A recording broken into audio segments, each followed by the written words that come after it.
총선 특집 대놓고 인터뷰. 그 총선에 출마한 후보자들을 만나는 시간을 갖고 있습니다. 오늘은 더불어민주당 남동갑 출마하신 맹성규, 이제 공천장을 공식으로 받으셨죠? 네, 후보님 나오셨습니다. 안녕하세요. 예, 안녕하십니까. 제가 소개를 드리는 것보다 본인이 이제 여기 계신 남동구 주민들이랑 유권자분들에게 소개할 수 있는 시간 좀 드리겠습니다.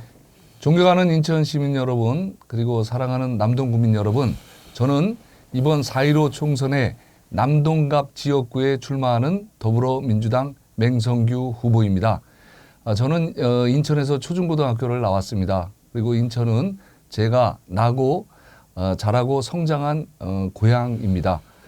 저는 30년 동안의 공직 생활을 마치고 재작년 6월에 있었던 보궐선거를 통해서 제 고향에 돌아와서 지역 주민들과 아주 활발히 활동을 하고 있습니다. 네, 이렇게 소개를 짧게 해주셨는데, 이번 4.15 총선, 21대 총선이죠.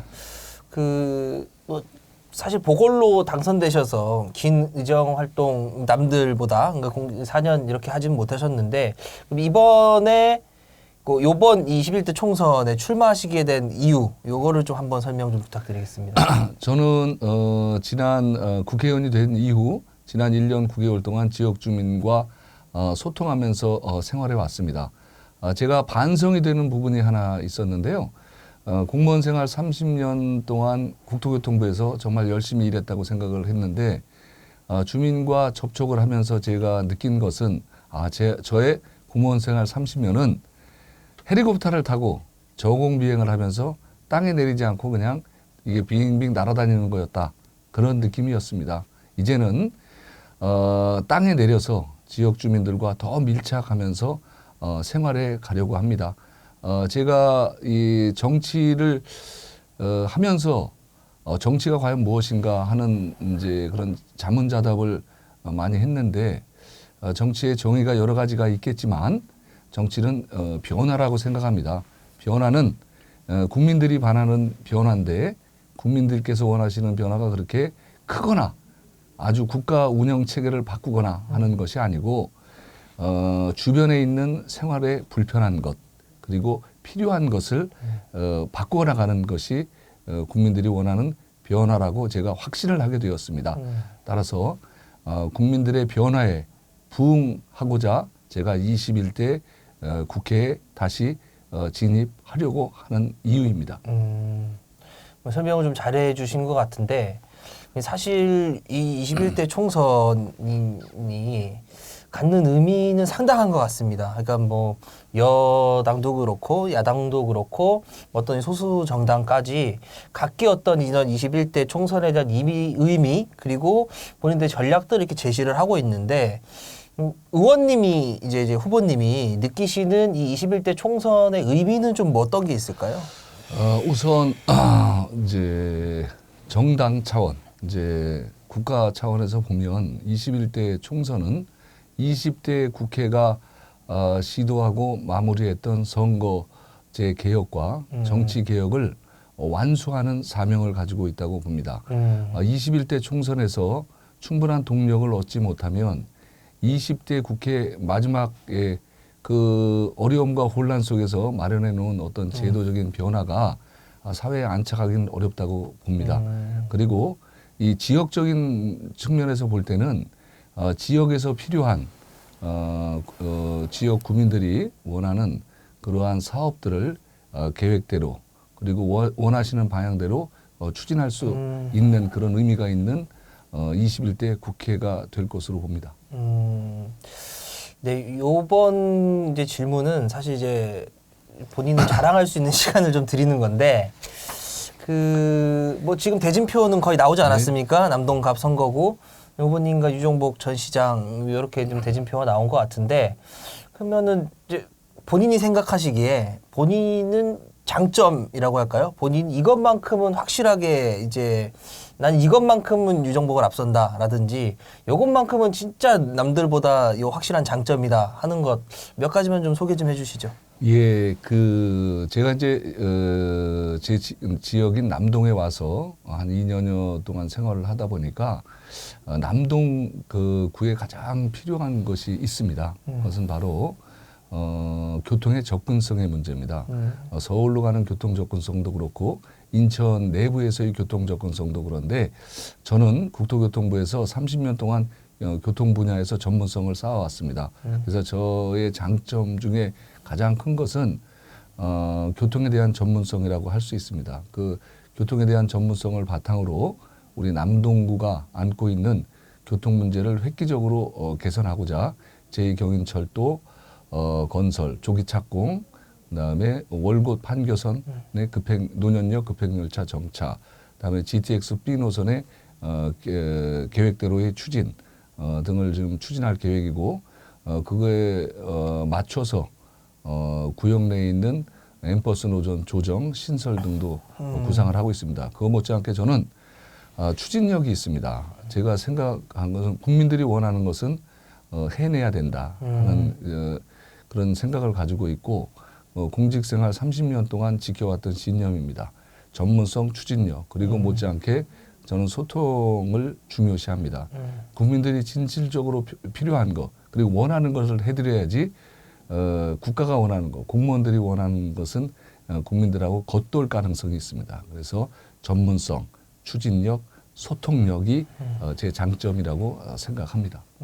장점을 좀 확실하게 말씀을 해주신 것 같은데 뭐 본인 장점을 설명하시면서 약간 어떤 성과도 같이 말씀을 하셨는데 공식적으로 이제 성과 자랑할 시간을 한 번 더 드리는데 공직생활 30년 하셨고 이제 보궐선거로 당선을 되셔서 1년 반 좀 넘게 이제 이 정치적인 활동도 하셨는데 그러면 정말 자랑할 만한 성과 한 두 가지 정도만 좀 자랑할 기회, 이것도 자랑할 기회를 드리는 겁니다. 네.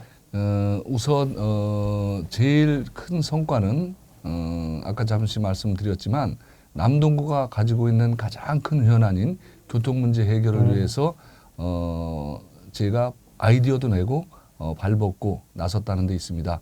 대표적으로 제2경인선 철도인데요.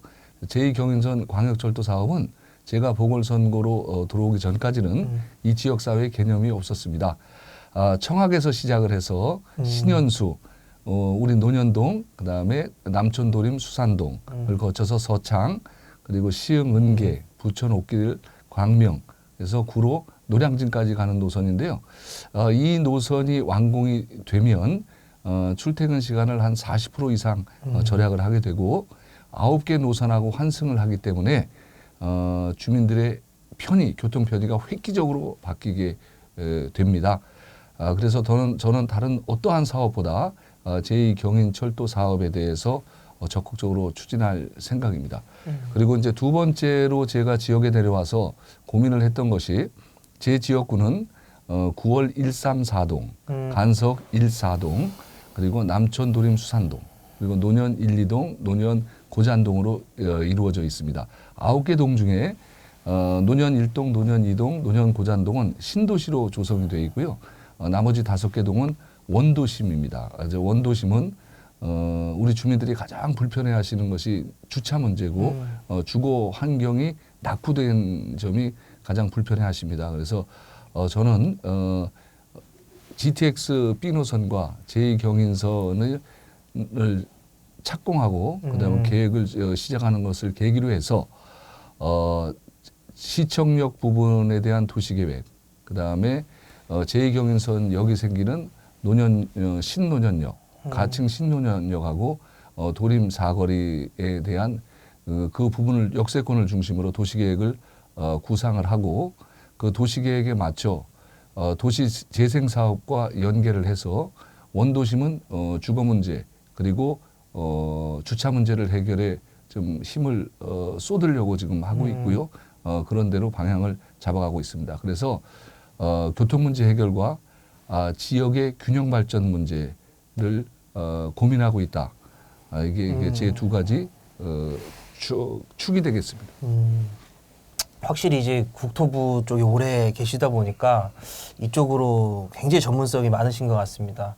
뭐 당연히 이제 보시는 저희 독자분들도 그렇게 좀 느끼실 것 같은데 그럼에도 불구하고 사실 국회의원이라고 하면 제일 책무가 이제 법안 발의 아니겠습니까? 이제 법안 발의인데 그 혹시 이제 후보님께서 다시 한번 21대 국회에 들어가시면 내가 요 법안만큼은 한번 꼭 1호 법안, 그러니까 뭐 맹성규의 1호 법안, 1호 법안이라고 할까요?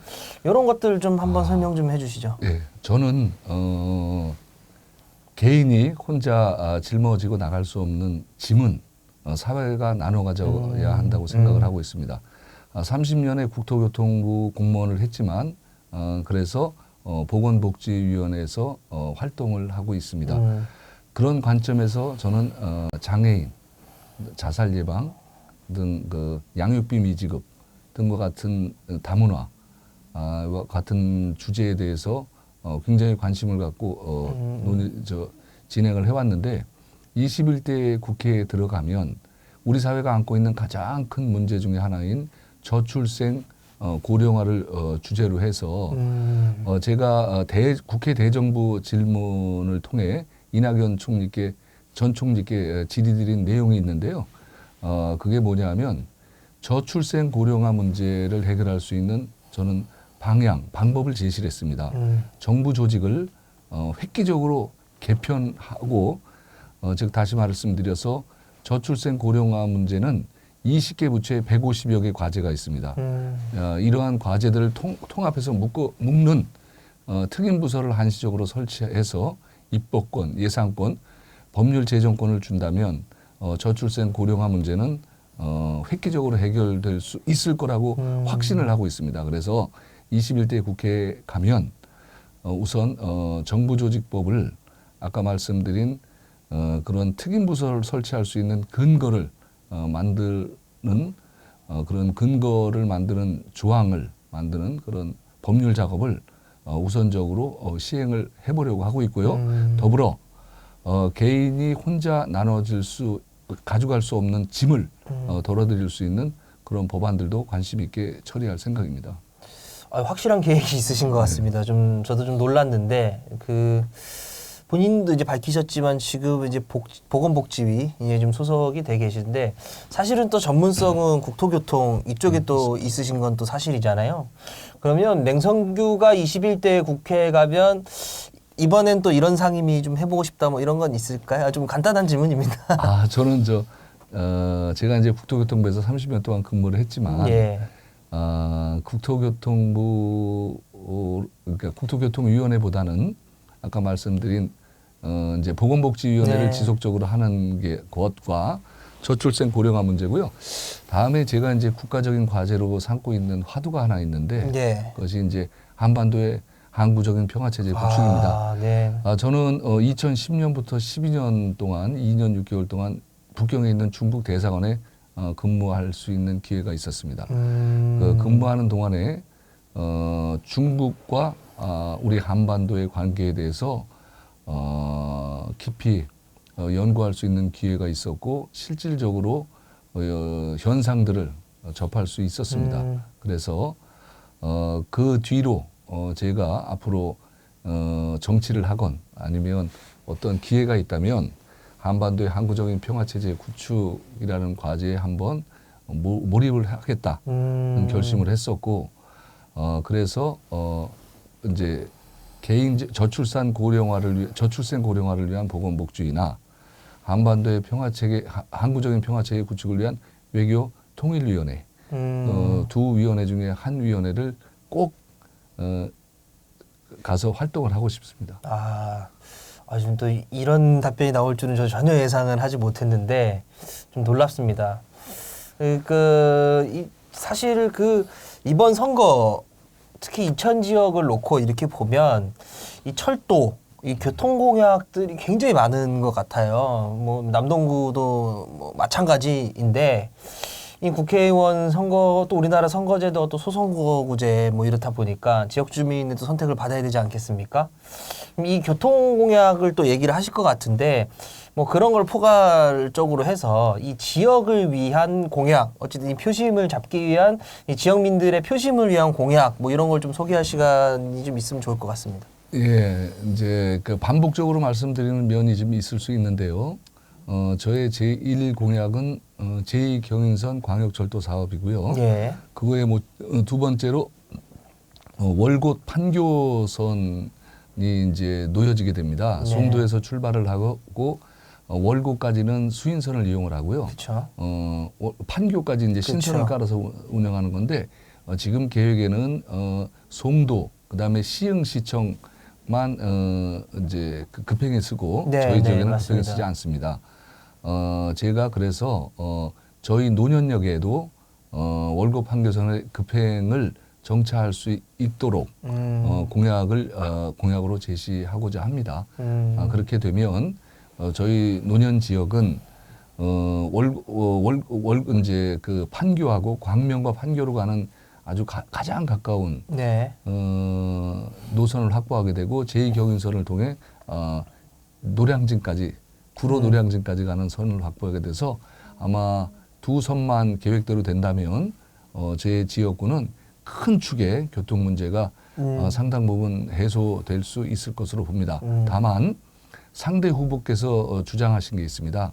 이게 그 KTX 노선의 노년역 정차고 KTX 노선의 조기 개통인데 네네. 현실적으로 KTX 노년역 정차는 노년역에 정차하려면 200m를 더 앞으로 이제 노년역을 늘려야 되고 좌우로 15m 폭을 늘려야 됩니다. 왜냐하면 고속철도는 저상홈입니다. 그렇게 낮은 데서 타고 내리고 이제 우리 전철은 높은 고상홈이거든요. 그쵸. 그래서 선이 달라서 이 홈을 다시 만들어야 되기 때문에 물리적으로 노년 지역을 아시는 분들은 아시겠지만 좌우로 15m 낼 건물을 부시지 않는 한 낼 수도 없고 앞으로 200m 내는 것도 현실적으로 불가능합니다. 그래서 노년역 KTX의 노년역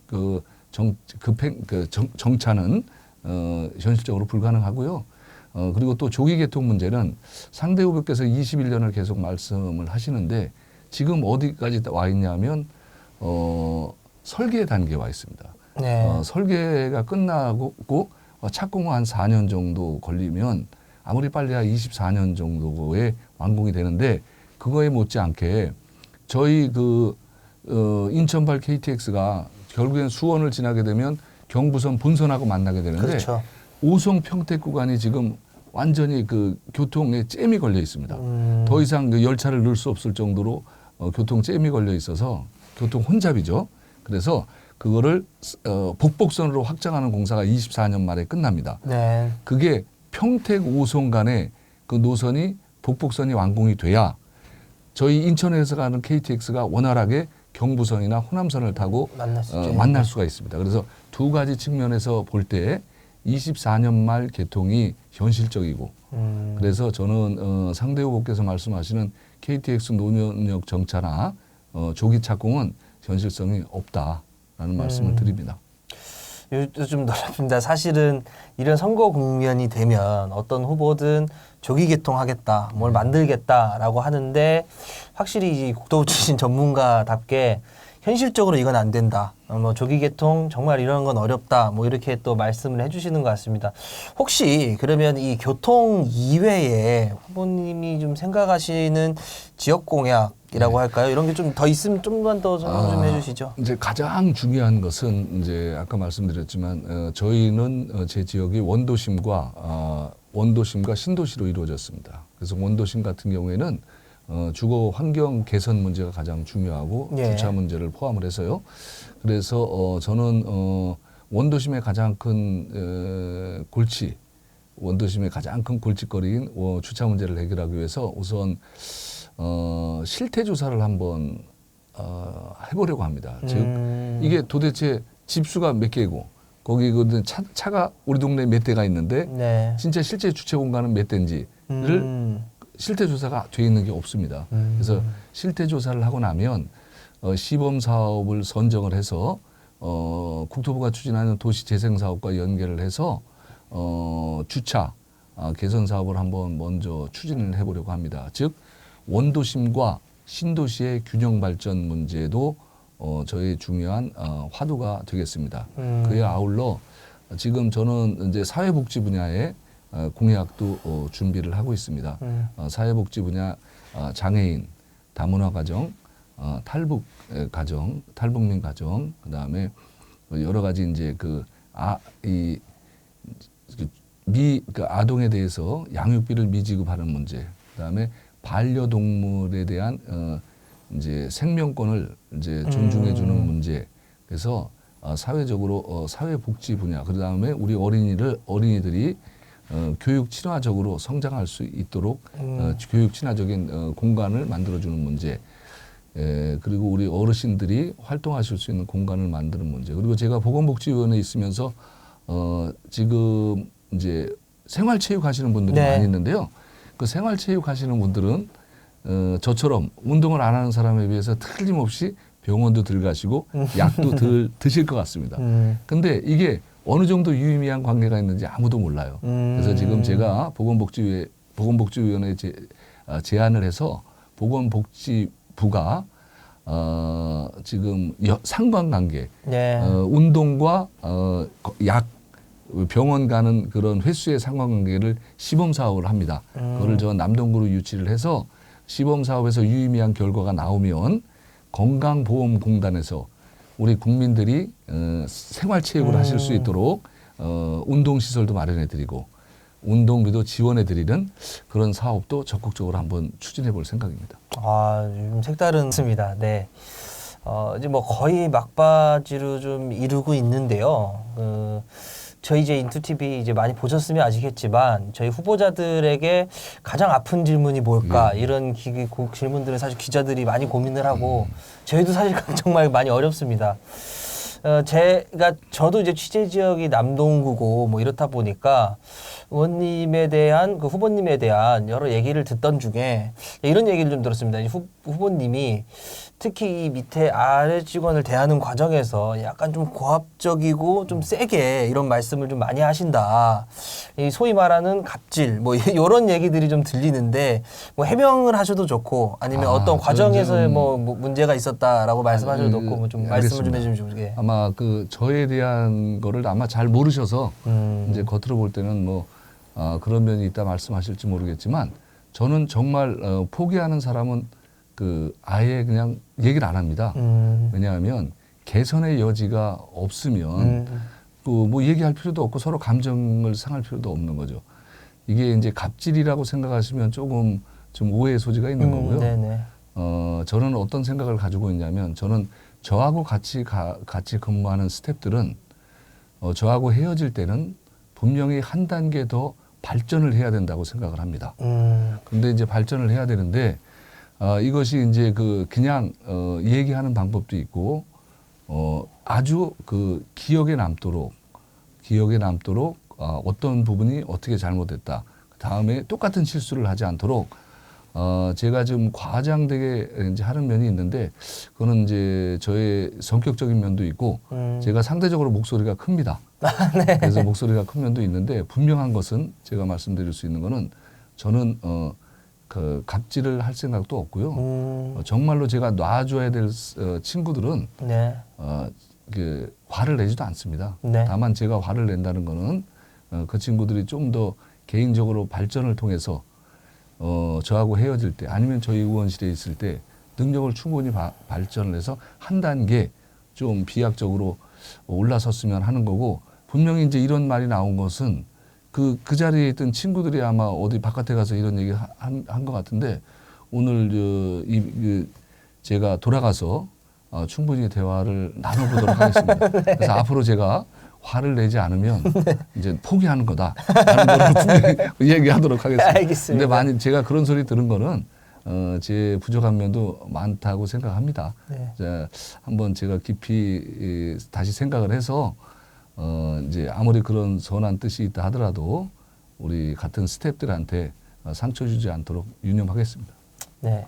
아니 제가 어디서 누구한테 직접 들은 건 아닙니다. 저도 전에 들은 거기 때문에 이제 인투TV 저희 저희 선관위와 약속한 시간이 좀 있기 때문에 한 2분에서 3분 정도 남았습니다. 요 시간은 오로지 후보님에게 드리도록 하겠습니다. 뭐 인천 시민도 좋고 남동 구민도 좋고 유권자도 좋고 하고 싶은 말 편하게 좀 하시면 되겠습니다. 사랑하는 인천 시민 여러분 그리고 존경하는 남동 구민 여러분, 저는 1년 9개월 동안 여러분들하고 같이 생활을 하고 있습니다. 제가 지향하는 정치적인 지향점은 예측 가능성이 높은 따뜻한 사회입니다. 우리 모두가 어렵습니다. 그리고 이웃을 돌봐야 같이 보듬고 같이 껴안고 가야 할 이웃들이 어려운 이웃들이 너무나 많습니다. 제가 21대 국회에 들어가서 19대 때 그러니까 20대 때 제가 기획하고 계획했던 일들을 마무리하고 우리 그 구민들 그리고 인천 시민들에게 삶의 질이 높여질 수 있도록 하겠습니다. 저는 국회의원 활동을 하는 동안에 개인적으로 뭐 더 지금보다 더 나아지거나 뭐 특별한 더 목표를 가지고 할 생각은 추호도 없습니다. 단지 국민들이 제가 정치를 그만두었을 때 박수를 쳐주시면 너무 감사한 마음으로 받을 수 있도록 그런 자세를 가지고 21대 국회에 진출할 수 있도록 더 노력을 할 거고요. 21대 국회에 진출해서도 여러분들의 믿음과 지지, 응원에 부응해서 여러분들과 같이 여러분들의 삶 속에 같이 살아가도록 더욱더 노력하도록 하겠습니다. 감사합니다. 네, 뭐 시간도 좀 알차게 잘 사용하신 것 같은데 뭐 인투TV 네 21대 총선 특집 후보들을 만나면서 인터뷰를 하고 있는데요. 오늘은 더불어민주당 남동갑 지역의 이제 공천을 공식적으로 받으신 맹성규 후보님과 대화를 좀 나눠봤습니다. 다음번에 또 다른 후보님과 함께 인사드리도록 하겠습니다. 오늘 너무 고생하셨습니다. 감사합니다. 네, 감사합니다. 네.